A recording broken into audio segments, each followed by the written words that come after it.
Hello बच्चों, चलिए प्रश्न को देखते हैं। तो दिया गया प्रश्न है कि निम्न में से किस कार्य में हरित रसायन का समावेश होता है।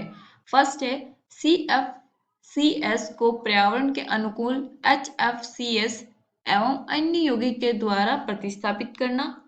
सेकंड है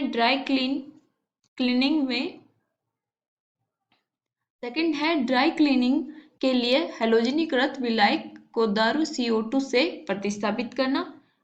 थर्ड है विरंजक के लिए Cl2 के स्थान पर H2O2 का प्रयोग करना। फोर्थ है प्लास्टिक के खाने के पात्र एवं संग्रहण जार बनाना। विकल्प ए में है फर्स्ट और सेकंड, विकल्प बी में है सेकंड एवं और फोर्थ, विकल्प सी में है थर्ड और फोर्थ, विकल्प डी में है फर्स्ट सेकंड थर्ड।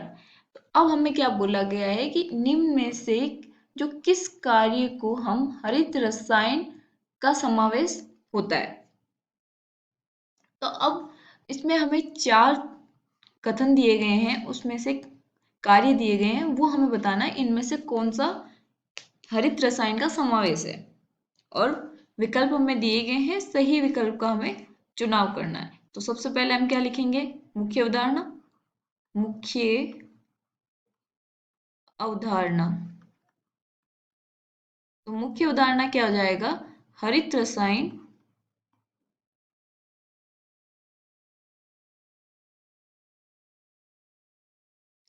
का समावेश। तो हरित रसायन का समावेश क्या होता है हमें पता होना चाहिए। जैसे कि हमारे पास वायुमंडल में है प्रदूषण लगातार बढ़ता जा रहा है, जल प्रदूषण बढ़ता जा रहा है, ऐसी ओजोन क्षय भी हो रहा है। तो उसका कारण क्या है और उसकी जगह हम किस गैस या किस चीज का प्रयोग करके उसको कम कर सकते हैं, वही हमारा क्या होता है, हरित रसायन का समावेश। उसमें एक तो बोला गया है कि जो हमारा क्लोरोफ्लोरोकार्बन होता है, जो CFCS जिसको बोलते हैं हम, क्लोरोफ्लोरोकार्बन, जो क्लोरोफ्लोरोकार्बन होती है उसकी जगह हम अगर HFCS का उपयोग करें तो वो क्या होगा कि वो कम घातक हो गई CFC से। तो ये क्या करती है कि ये हमारा ओजोन परत का क्षय करती है,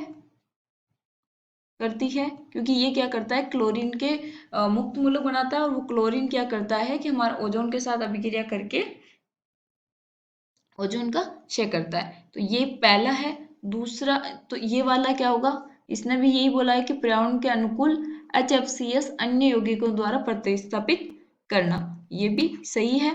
अब सेकंड है ड्राई क्लीनिंग। अब जल प्रदूषण में हम बहुत सारे जो अपमार्जक है उनका उपयोग करते हैं तो हमारा जो जल है वो प्रदूषित हो जाता है। तो उसकी जगह हम हैलोजनीकृत विलायकों को द्रव में CO2 से प्रतिस्थापित कर सकते हैं। तो ये वाला भी हमारा क्या है, हरित रसायन का समावेश है। थर्ड जो है विरंजक के लिए Cl2 के स्थान पर H2O2 का प्रयोग करेंगे तो वो भी हमारे क्या करेगा, जल प्रदूषण को कम करेगा। तो ये भी हमारा हरित रसायन का समावेश है। और चौथा जो है प्लास्टिक के खाने के पात्र एवं संग्रहण जार बनाना, ये इसका नहीं है, क्योंकि जो प्लास्टिक है वो हमारे अनजैव अपघट्य है,